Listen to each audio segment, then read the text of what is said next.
在忙碌奔波的工作生活中，让我们静下心来学习一些也许对人生有用的讯息。朋友们好，这里是 Packrun 频道。接下来让我们直接进入这支影片的主题吧。开门见山，今天来聊聊生活在地球社会的我们是否应该去关注政治。关心政治的人不只是要具有独立人格和独立思考能力的人，他还必须是有良知、有思想、有担当的人。见不得穷人受欺负被欺压，更见不得欺负别人的人永远地站在正义和弱者一边。很难想象一个具有公共良知的人，具有悲天悯人、情怀和爱憎分明的，敢说与官媒大相径庭的关于社会、政治、历史的大实话的人，会过一种没有良知的个人生活，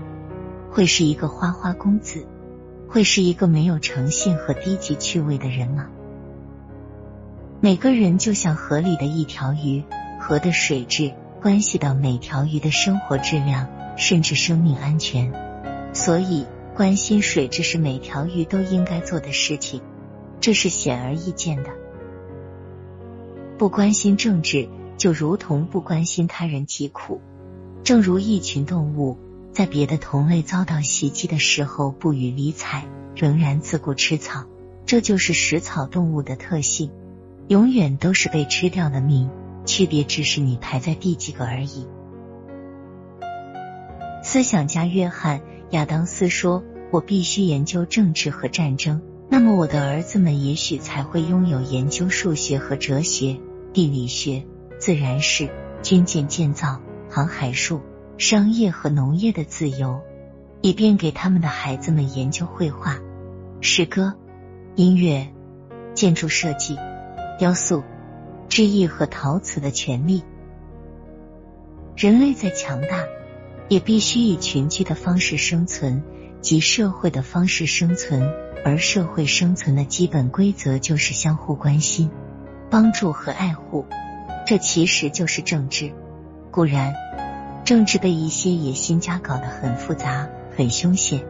但这不是逃避政治的理由。逃避的结果是让那些野心家更加肆无忌惮、为所欲为，而你只会忍让，那么恶人就会越发嚣张，正义就将不复存在。坚持良知，坚持做人的底线，就不容易迷失政治方向。农民不关心政治，只能是待宰的羔羊；工人不关心政治，只能是受剥削的奴隶；知识分子不关心政治，只能是权贵的木偶；企业家不关心政治，只能是养肥后待宰的猪；军人不关心政治，只能是杀戮的刽子手。国家属于人民，关心政治才能国泰民安。当一个人告诉你他不参与政治的时候，你从他那张嘴脸上能看到什么？权衡、狭隘、怯懦、愚蠢、无知，请问还有什么？他们不是不参与政治，其实这不过是表达效忠的一种姿势，这些举动都是政治。他们的所谓不参与政治，只是在邪恶面前不参与正义，他们没有这个勇气，甚至他们就是邪恶的本身。不关心政治的人其实很可笑，就好比打工者不关心自己是否有工作时长，是否有福利待遇，是否有法律保护。换个说法，把政治说成政府，因为政府就是政治中心，这样就容易理解了。政府可以让你和父母免费养老，也可以让你多缴纳社会保险金推迟养老，也可以让大家老无所养。政府可以让你免费医疗，也可以让你一病全家贫，也可以让你因无钱医治而被抬出医院。政府可以让你免费住房，可以让你合理购房，也可以让你买天价房，甚至让你连租金也付不起。政府可以廉洁公正，让民众安居乐业，享受生活，也可以横征暴敛，民怨四起，拐骗横行。政府可以让你吃得放心，呼吸得舒心，住得安心，也可以放任渎职，让雾霾、毒食品、毒疫苗、地沟油、转基因充斥着你的生活，甚至你自己也不知道自己吃的用的到底是什么。政府可以让资源被合理开发、循环利用，让子孙后代有矿可采、有水可用，也可以过度开发污染遍地，贻害子孙。政府可以引导民众遵道崇德，追求进步，也可以带头铺张浪费，唯利是图。政府官员可以爱国敬民，也可以祸国殃民、霸国欺民，甚至卖国移民，可以让国家与神同在，也可以让国家与魔共舞。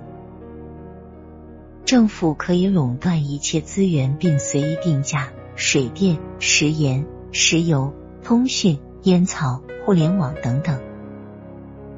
可以说你身边的一草一木、阳光、空气，没有一件事和政治无关，你却说你要靠自己的双手去拼搏。可政府偏偏就是那个制定比赛规则的人，他随便放任一个贪官受贿几千万，就能让千百万个普通民众多奋斗几十年，更不用说你不缺钱，有钱也换不来安全和放心。明者自知，和你身边关心政治的人交朋友，可能他们才是真正关心社会、关心国家、关心你的人。记得易学者讲过的一句话，不关心政治的人，你很难相信他的人品。